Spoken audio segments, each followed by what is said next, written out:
You can close that. Is mine working? Yeah, it should be. Yeah. They should be on, yeah.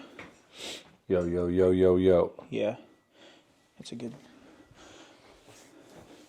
Alright, so it's the first podcast. I'm super excited. Have a guest on today. So this is Aaron Perez. He's my coach right now for punting. We've been working for what, a couple years now? Yeah, almost 2 years. Yeah, so just kind of want to give a background about yourself and everything.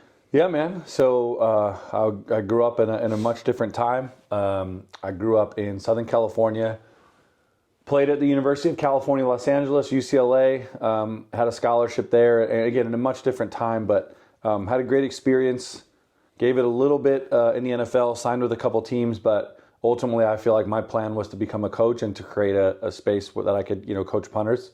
And I've been doing that now for a little over, almost 15 years, kind of coaching full time, really, taking off for the last 10 years. So it's been a good thing. And yeah, it's kind of like my life's work. I really enjoy it. Yeah, cool.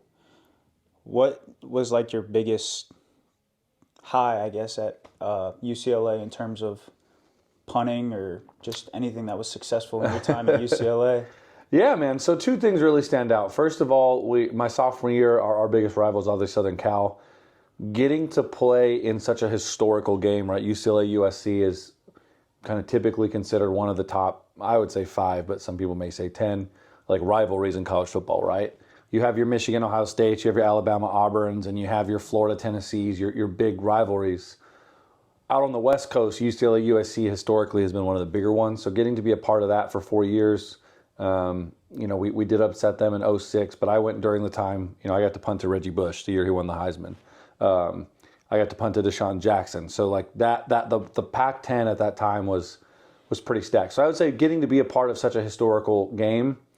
I would also say, I guess, number 2, just going to such a prestigious university where Jackie Robinson, Kareem Abdul-Jabbar, Russell Westbrook. I mean, guys, they breed excellence at that school. So I get, getting to be a part of that. And then probably finishing with the most punts in school history because it's kind of a wacky record I hope never gets broken. Yeah, for sure. What do you can you kind of elaborate though on like in-game situations, like kind of what that looked like for you playing against Reggie Bush and stuff like that? Like Sure. Like what kind of was your coach like in the situation of do not punt to this guy or Well, and just as well as I do, right? So when you're playing at that level, the level you're at now, right? Every week you're playing a young man that was probably a 4 or 5 star recruit. And so, as I said, the Pac-10 at that time was a pretty, I wouldn't say lopsided conference, but it was USC and then kind of everybody else, right? So I went to school pre-Oregon being great, Washington being great, Stanford pre-Andrew Luck. They weren't very good. There was a lot of schools that weren't very good. So from a perspective of individual moments, I was lucky to be coached by 4 really good special teams coaches. I would say from a performance standpoint, punting to Reggie, punting to Deshaun, the plan is you hit it out of bounds all week, right? For sure. Don't let him touch the ball. It was a lot different then because there wasn't things like I teach you guys with Louis balls, drop punts, where you can control the field a little more. It was almost a bit more OG in a sense of okay, let's actually see if your punt is worth a shit, and can he directional punt and essentially take a player out of a game while still, hitting the ball 42, 43 yards. But I would say, Deshaun housed me, which was now is kind of fun. But, I would say just getting to be on the same field of those players, hitting some, in some stadiums where they're packed and there's a good returner, I think was, stuff that sticks out to me. Yeah, that's awesome. That's kind of crazy. You get to talk about that, saying I've punted to Heisman guys and stuff like that in NFL. I mean, Hall of Famers at this point. Absolutely. And, that's awesome. What so the punting game is evolving daily. I feel like each year there's something different. Mm-hmm. Special teams coordinators want. How do you kind of adapt that into your training of punters around the world? You're worldwide now. I mean, you're Mr. Worldwide at this point. So yeah, I would say so. That's a very good question. And I have this battle with myself a lot because I think the basis of my coaching is traditionally been making a very good traditional punter, right? Our position is very similar to, I make the comparison a lot to like quarterbacks, where the high school game and the college game, in my opinion, are completely different and are not necessarily still preparing punters. I don't want to say they're not preparing, right? But you look at like Timmy Chang, Case Keenum, Robert Griffin, right? These guys that are unbelievable college quarterbacks, Tim Tebow, because the game is different, right? Vince Young. Now, I'm not saying those guys were, and I'm not speaking, they're much better athletes than I when it comes to that, but Case Keenum and Timmy Chang threw for 10 billion yards in college, and it gets to the NFL, they've never been under center, and the game's different. It's faster. The athletes are better. Punting is similar, right? Because in the college system, you have a lot of coaches now that that love to move the pocket. It's an advantage to be able to move the pocket. So you have a lot of rollouts. You have a lot of international influence. You have a lot of, for those that don't know, at the college level, when the ball is snapped, any player can release to go cover the punt. So a rollout helps, or holding onto the ball longer helps, because you're giving 10 other guys the ability to get downfield. At the NFL level, only the gunners can release. So your interior lineman can't release, and that may be over some of your heads. But the idea is that you have to be a better punter overall to make up for that difference. Yeah. So as a coach, I still want to teach the fundamentals when it comes to hang time and location and distance. But when you're working with college punters, one of my first questions is always, and even high school punters, what type of schemes do your school run? Because that session, that training needs to be tailored towards what you're going to be expected to do. As opposed to where with NFL, it's like, okay, we can work just traditional punting and Louis for the most part, that type of stuff. Yeah, as a punter myself, I'm seeing, these Australian guys come in and change the game. And so can you kind of elaborate on like, what do you think the Australians are changing the game, or do you think we're catching up to their game? How does that look in terms of like who did who, or you know what I'm saying? Like, well, it's hard to deny that, again, the international influence on the punting position specifically is not there, right? Mm-hmm. The skill set that a lot of those young men, that those players bring over is different, purely from the fact that they grow up playing a different game, right? Yeah. They play Aussie rules.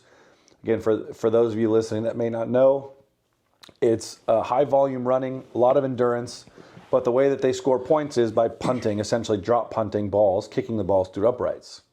So when you take a traditionally very large athletic culture, the Australian culture, super athletic, super good with their hands, great hand-eye coordination, and put them into the punting position, again, you can make the argument that over the last 10, 15 years, they've been the single biggest influence on any position, mm-hmm. right? Of any sport. But what I would say is with the drop punt, whereas 8 years ago it might have been unconventional, untraditional for an American punter, I definitely think that a lot of American punters have learned the rollout, the drop punt, and that type of thing. And so it is interesting now to see kind of the discrepancy between an Australian and an American punter. Really, a lot of times the only difference being maybe age, maybe size, right? Because if they're coming over at 19, 20, 21, and our boys are going in at 17, 18, 19, right? There can be a physical difference. But yeah, you can't deny that they've been, a huge influence on that position. Do you think that's also making, I'd say the American culture, the American punters, like, do you think that's putting like a competition factor in their like, in their game to like, do you think the Australians started this game, or do you think, and we're catching up, or do you think it's more of like a competition level thing where like we're trying to produce what an Australian is supposed to do?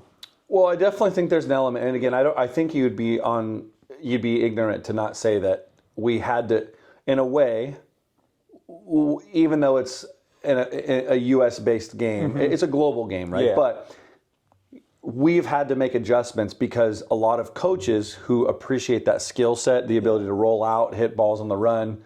Be versatile. Yeah, be versatile. Yeah. Like, of course, we've had to incorporate that and teach it here because what you've also seen is that now get into the high school game more to an extent in the NFL, obviously not quite as much based on the rules, but no, I think that they definitely changed, but just like anything, right? The Wildcat offense, the RPO offense, that changes the game and it evolves, and then other people learn it. Yeah. And so I would say that, there are a lot of kids in this country that now can hit a drop punt, a Louis punt, a rollout, just as good as anybody. And that's not a knock on Australians or a big up to it. That's just punters in general with good coaching have learned to evolve, and they're all kind of, evolving, able to do all the different types of skills needed. Yeah, that's good. So going back to kind of your playing days, we'll touch back on that. What would you think the biggest obstacle is through your college career? What was the biggest obstacle, whether it was, an injury or, whatever? What was the biggest obstacle that you had to kind of overcome through those college days? Yeah. Luckily, I was never injured. I never really had to deal with any injury. I would say and make the case that the biggest obstacle I had was there really wasn't a lot of coaching. And I shouldn't say coaching because there were coaches, but available coaching, right? Because we're a much more virtual world now, right? I can work with a college guy anywhere in the world. I can work with players internationally. At that time, there was only really several smaller camp circuits. I didn't have the financial ability nor the wherewithal, nor was there the information out there internet-wise. Keep in mind, right, I'm old. Facebook came out my freshman year of college. So you couldn't just Google best punting coach, find him or her or whatever in Mississippi, and then nor did I have the money to go out and fly and stay out there for a month, right? So I think the biggest challenge was probably I felt like I was always changing something or trying something new instead of really thinking this is the way I punt. I'm going to just improve upon it. Yeah. Because I didn't have a coach or a basis of knowledge that I was centering everything around and growing from, right? Yeah. Whereas now, that's one of the biggest things that I try to do with you guys is, hey, shoulders forward, arm relaxed, right? Those are my two big things, laces off to the side. And from there, everything kind of grows. Yeah. Right? I didn't have that, right? The punter before me at UCLA, Cluey, was an underhand, push the ball out to your foot guy, literally held it underneath. But he played 8 years in the NFL. Yeah. So the amount of times my freshman year when I redshirted battling I should be an underhand punter. But that wasn't consistent, So I think just the lack of having a basis of coaching was probably the toughest from a personal perspective. Looking back, I'd say that was the hardest thing to deal with. Yeah, I can kind of touch on that too as well. From whenever I go to a period where it's I'm in season and the internet's kind of your biggest problem. I feel nowadays, because you see other guys that are punting, and they're doing their certain thing that works for them, but may not work for other people. And maybe I try to imitate that a little bit too much, or and because I'm if they're doing it, I can, do the same thing. Absolutely. And so I kind of get in that hole where I shy away from what got me to where I am today and what I need to do my thing instead of trying to, imitate other people, because I feel that's the biggest thing with the internet today of punting, I guess, is trying to be other people when you just be yourself. No, absolutely. And it's I always compare punting social media for how small niche of a world we're in to almost social media and beauty, right? It would be so hard to be a young person in today's age because you're looking and all you see are, ripped, handsome, chiseled guys. You see these, especially, again, not speaking for females, but they're all dolled up and they look beautiful. So the standard of what attractive is, it's got to be crazy trying to find it, right?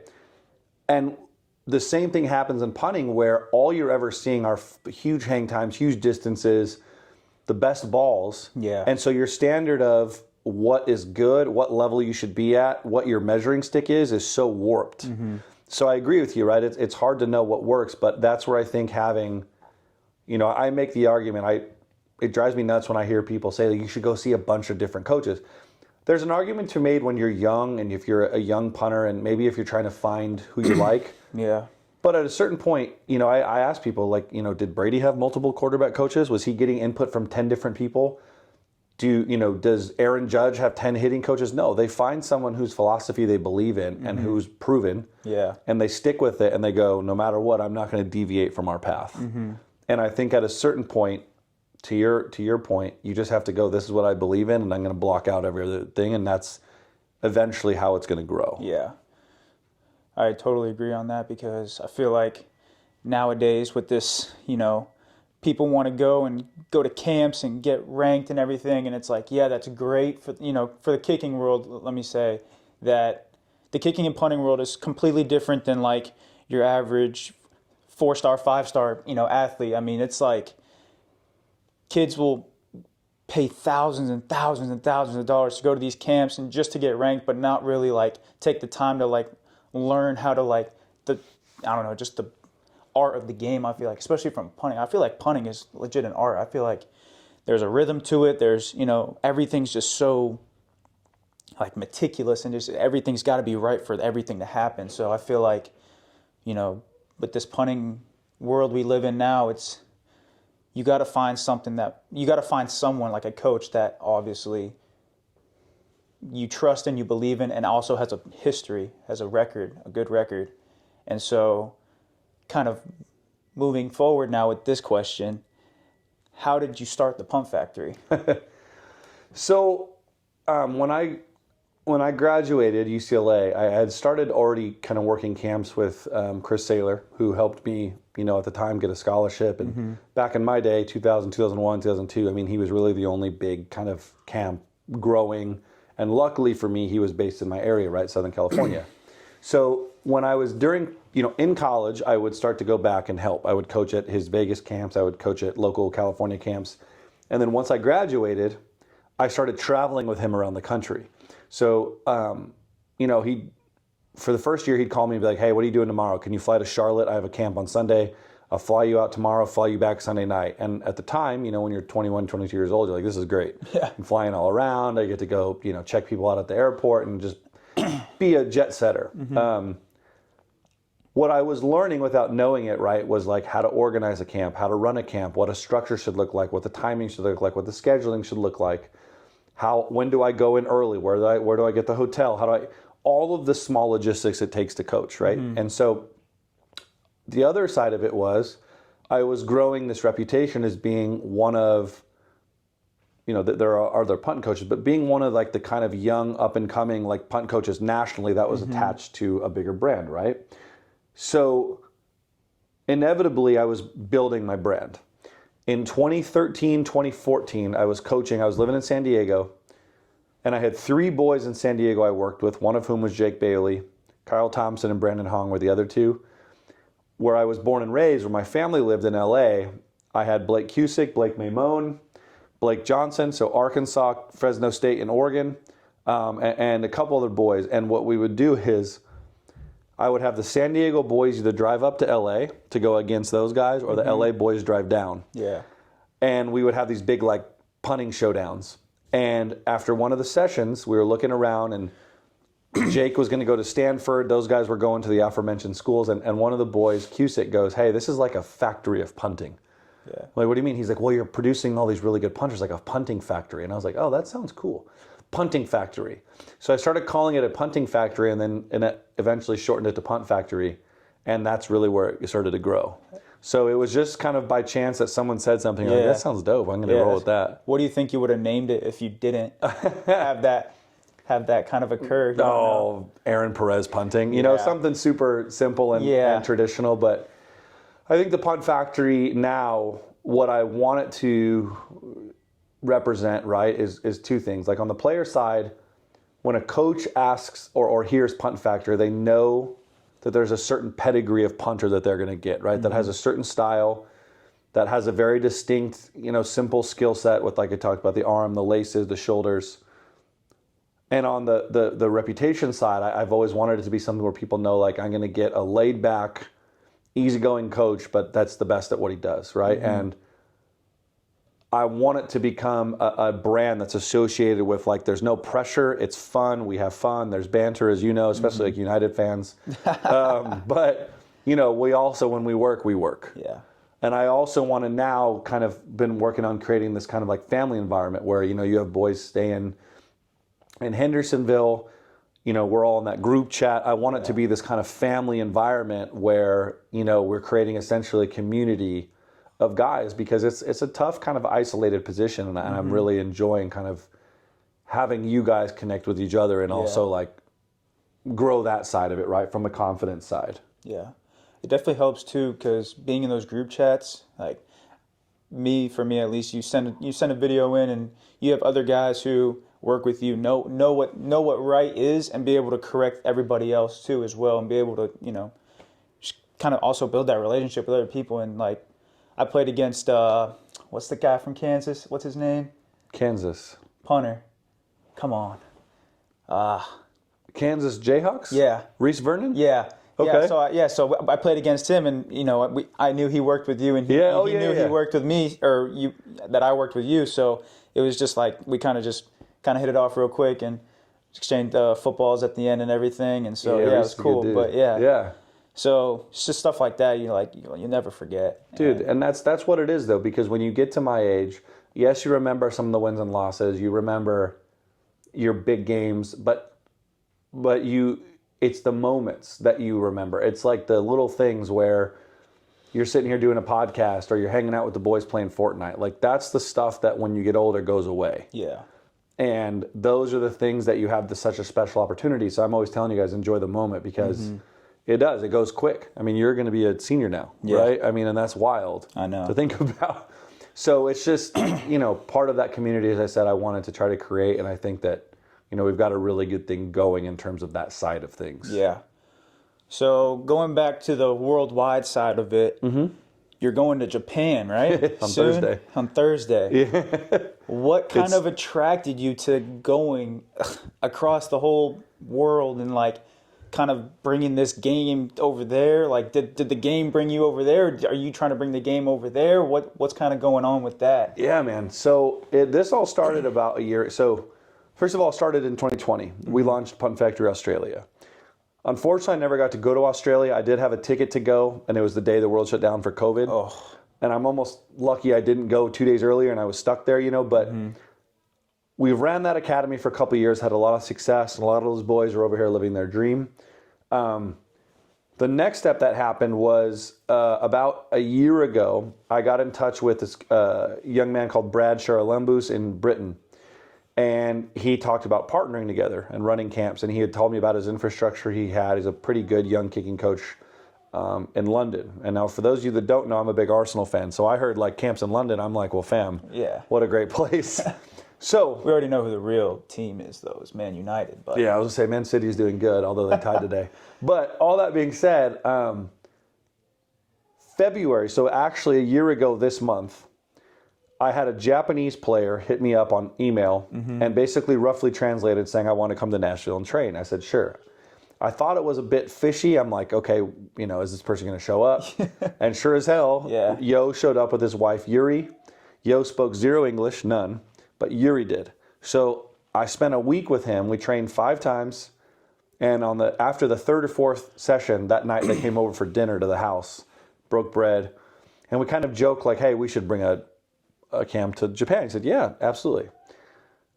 Fast forward about 6 months, I've now done a camp. We're preparing to do the camp in England, so the brand is growing into Europe. And Yo and I start talking about doing a camp in Tokyo. And the dude, a lot of times that happens is, it kind of like you stop responding and whatever. Dude, we kept responding. We started hopping on Zoom calls. And he got it set up. He got the field sponsored. We're getting some t-shirts made. And as of today, which is Saturday, the 17th, I leave Wednesday night for LAX, so 4 days from now. Thursday morning, take that long flight to Japan. We've got like 22 kids registered for the camp. Wow. We've got a beautiful facility. I'll just say I have no idea what to expect. Yeah. I know that we're going to do Saturday night and Sunday morning. But, talk about being in a place that I have I visited 18 countries so far. I have no idea what to expect. But the one universal language is relax your arm and put your shoulders forward. So, from everything I hear, the players there are super intelligent, super loyal, super committed. And if they're paying for something, you have their undivided attention. So I am excited to work with the athletes there, man. But again, it's also just for me kind of like taking what you love and seeing the world doing it, and also for my son, kind of teaching him, like, don't be afraid to like chase your dreams and take risks and see how far it can take you. So yeah, definitely venture I'm pumped, man. Reach as far as you can. Heck yeah. So with the punters there, are they because I'm this is like really the first time I'm really hearing about it. Are they trying to come into the States to punt kind of like how the Australians are, or is it more of like they have a game over there that they're, working with? Like I'm new to this. Can you No, sure. Yeah.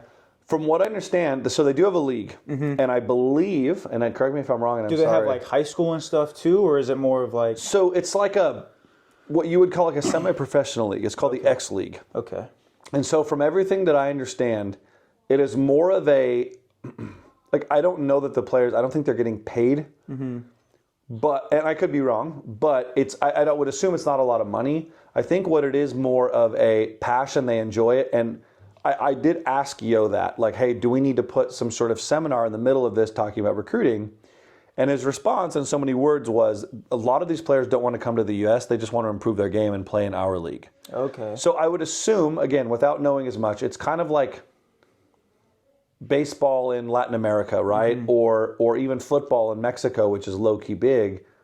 It's more of like they play it here, they get, several thousand people to go to their games. Yeah. Japanese fans in general are super passionate about all of their sports.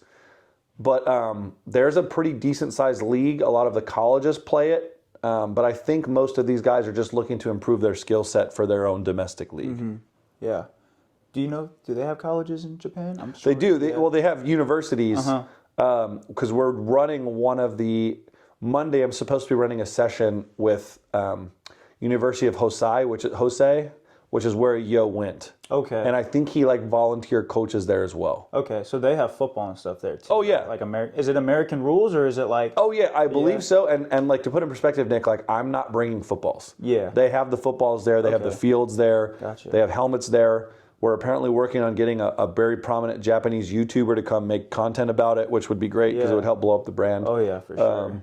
But I think it's all very similar to. It's not like Canada where it's like 3 downs and leave it to the Canadians to freaking screw up a good game.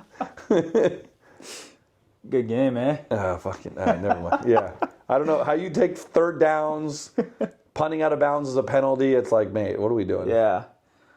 So with the brand that you've built and are continually growing, and I've seen it rapidly grow in the past 5 years. Can you kind of talk about your guys in the league right now and just kind of like maybe how it started for them, or like if you have one particular player, it's like, yeah, his story is crazy. He's got, this, and this, and he had to go through this. And So, first of all, I always caveat it like this, right? Like, it's weird because my resume is based on how well guys do. And what I'll always say is I don't, even to this day, I'll text Jamie or Jake or Dan, hey, do you mind if I post this? And they're like, yeah, dude, no problem. I was definitely part of all their journeys, but at the end of the day, I was not the one in training camp having to beat out Britton Colquitt like Jamie was, right? I wasn't Jake Bailey getting drafted to the Patriots and having to earn his spot. So first disclaimer, any coach that says I created this guy is full of shit, because you could train them great. I've trained Dan Whalen since the 11th grade, right? I'm pretty sure he would say I'm his punting coach, right? But I didn't have to go to the XFL and prove myself. I didn't have to go into training camp against Pat O'Donnell, who's a legend, right? And beat him out on a daily basis. So I don't take any credit for any of that other than I would hope that they would think the technique they knew helped them perform well, right? But each of them are different, right? So Dan, I've been with the longest, Dan and Jake. Dan started with in the 11th grade. I was his punting coach all through high school, all through Davis. We trained a lot. We got ready for training camp. I passed him my old agent, Carter Chow. So like I said, Dan's family to me, I had many talks. I remember even being here in Home Depot talking to Ann, his mom, about, I think Danny can do this. I want you to trust me on this. But he now, because his mom lives in Southern California, he'll train and go down and train at John Carney's once a week. He has to. He's getting live snaps. Yeah. So he had a great first year, right? Jake, I started with in the 11th grade, living in San Diego. He got the scholarship to Stanford on his own. We did train during Stanford, and the last time I saw him was right before the draft, right? So it's been a couple of years, but we still text and talk and everything like that. Ryan met during college. He came out during COVID. We started training, helped him prepare for the draft. Saw him right before his last season, worked with him, went to dinner. Supposed to be sending his jersey, signed jersey, and then I'll be seeing him in 3 weeks. I'll be in Minnesota. Okay. We're going to get a session. Then Jamie, so different, right? Went to Pine Bluff, did it on his own. His agent reached out as he was preparing for the draft and said, he's never really had a coach. I'd love for him to have someone to work with, but he doesn't need anyone, so he has to like you. So his agent reached out to you and was like, "Yo, I have a guy. Can you work with him?" He also, I think, wanted kind of like an honest evaluation of like, does this guy have it? Yeah. I think I was evaluating him as much as he was evaluating me, right? Kind of waiting to see, like, is this guy going to try to change everything? I believe that the value of a good coach is when something's not broken, it's sometimes just as valuable that the payment you're receiving, like whatever, to say, like, this looks good, right? Validate it. We hit it off. He gave the approval to Bardia, his agent. He came out and worked with me twice more that week, and then came back before training camp and slept on our couch. Yeah. And then ended up going and again beating out Britton Colquitt. So, and now he's a legend, right? So, Scottish Hema. Yeah, exactly. And what all of them I think say, like, yeah, Aaron's my punting coach, or at least he's helped me absolutely, but I don't look at it as like they're my guys. Like you kind of have to say things like that on social media. It's good for kind of brand awareness, but I think also when you go through my social media, you see Dan and Jamie. These guys have been on my page for 7 years. Yeah. So it's not like I'm just BSing and met them, randomly once and never saw them again. So, but unbelievable young men, and again, like they've also had to go and earn everything they've gotten so far. For sure.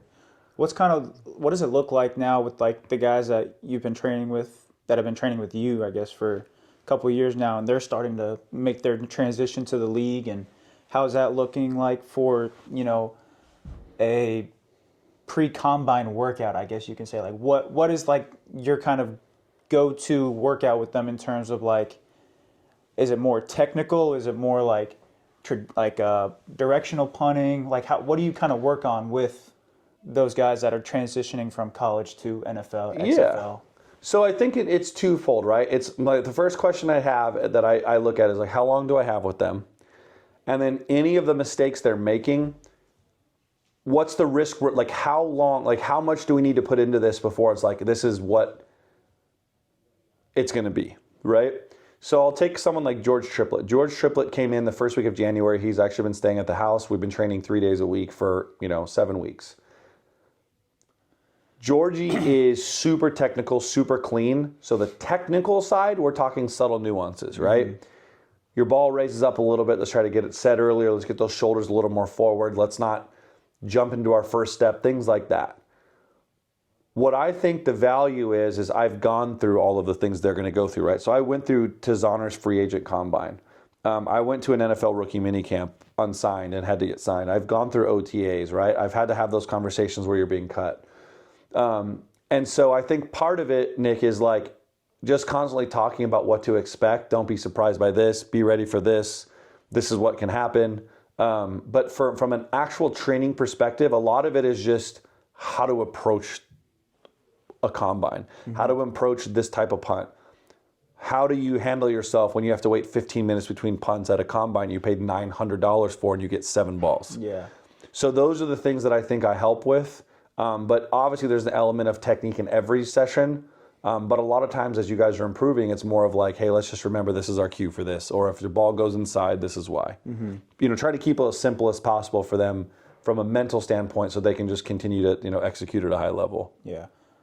So with having you, like you've gone to the league, you've been to camp and everything, what does that like, behind those closed doors, of the NFL and that business side, what does that kind of look like? Do you think like it's, do you think it really is like a business, or is it like, do you think they give fair opportunity to, punters that, deserve it? Like, how does that look for punters in the NFL with, being free agents, drafted? Like, what does that look like?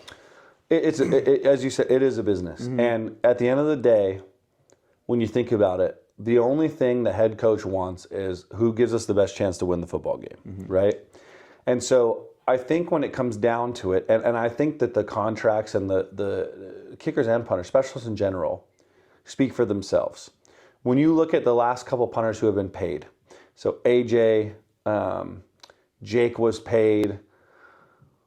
Who was paid recently? Let me think here. Maybe like Anger signed another kind of extension. Jamie was paid. I think Camarda was paid, maybe. Yeah, Camarda's probably just either going to get paid or was just paid, right? But when they pay you like that, the guys that are paid, that coach is basically saying, even if there was someone of similar characteristics who might be cheaper, I trust your experience. You've been in big games. You're good in the locker room. I mean, that's saying a lot. That's a franchise saying, like, you're worth that cost to us, right? And for any position, but especially with us. I don't know, when you're in the moment, because I went against an 11-year vet and I thought some days I was better, I was never, ever going to win that spot. And at the time, you're like, oh, F this, F that. No, Belichick wanted to win the game. The Patriots wanted to win. And now that I'm removed from it, I understand it a lot better. And that's, again, something I try to teach to you guys is it's nothing personal. It is business. Yeah. But I would definitely say that a good team, called like the Packers this year or the year Ryan came out, they'll bring in the guy they think. They're not bringing you in if they don't think you can win the job. And what they'll do is they're not going to give you a right or wrong. They're just going to facilitate a healthy competition to say who really can come out of this. And that's the guy we want to go to war with, right? And so now Ryan, who beat out Jordan Berry, been there 2 years. Dan, who beat out Pat, had a really good first year. Yeah. And I think that it was just, again, they went into an environment where that team said, hey, may the best man win. Yeah. We just want the best player for us. So with that criteria of punting that coaches are looking for, what is like the overall like ideal punt these young kids are trying to hit, these 5-0, 65-yard, whatever it is? Like what's like an NFL worthy punt that like that's realistic, that these kids don't have to be like, obviously it's managing the game. I mean, you gotta, if you need to put the ball inside the 5, you need to put the ball inside the 5, but like just a traditional spiral turnover ball, what is like an ideal hang time distance? I know you want to match the hang and distance together, but like what's an NFL worthy? The NFL now is different because, like you'll have guys that are averaging 46 and they're in the bottom half, which is wild, right? But I mean, it's not out of the realm of possibility to say anything between, 46, 47, and 50 to 53. So it's kind of a big scale, but let's say 50, that 4.6, 4.7 is kind of like, okay, you got to be able to do that given the circumstances. Like that's got to be kind of a minimum. But it's also like we also need to be able to ask you, if you want to go right, it's going to go right. If you're going to go left, it's going to go left, right? You're able to perform anything that's needed given that game plan. But if you're looking for specific numbers, Nick, I would say like 48-48 is 47-47. Long gone, in my opinion, are the days of 44-0. That's like, I mean, no, like and that's just the game just elevating. Stonehouse averaged 53 or whatever last year. I mean, and the guy he mopped the ball. Yeah. So if that's the standard, right, and you want to play there, Tommy in the Super Bowl, I mean, he hit 53, 5-3. I mean, that's a nuts punt to hit in that level. It's such a high level game too. Like, dude, it's the Super Bowl. But it wins the game for them, right? Field position battle. So that's and that's what I try to tell my college guys. Like, that's who you're competing with. You're competing with that. So if you can't do that, you need to also look in the mirror and go, okay, maybe this isn't for me. Yeah. If it is, can you do it in the big pressure moments, right? But I would say like 48-48 is like you got to be able to hit that pretty consistently. Well, I appreciate you for, talking to me. And, yeah, man. Just hearing the ins and outs of all this, business side of it. And if you had one quote to say to people out there, either punting, sports, whatever, what's one thing you would say to younger generation, I guess, out there? Oh boy, get heavy right at the end here. Put you right on the spot. I think it's just something that I would say to everybody, which is enjoy the moment you're in, right? Because I think too often, we're always looking for the next thing. We want to find the next best punt, post the next best punt. I need to get better. I need to get better. And while the best athletes are always trying to improve, if you don't take a moment and just look at how hard you have worked up to that point and reflect a little bit on like the journey, then before you know it, you're 37 and you're reflecting from a long way away, right? So to everyone I say, like, hey, take a step back every, once a week, a month, whatever. Enjoy the moment you're in, enjoy the process, relish in it, because that inevitably is helping, shape you as a young man or woman more than a better punt, a good punt, So I would say enjoy the moment, man. Enjoy the ride, because it's finite for sure. Yeah. Well, I appreciate you. Yeah, dude. Good talking to you, Anytime, man. brother. Yeah. Yeah,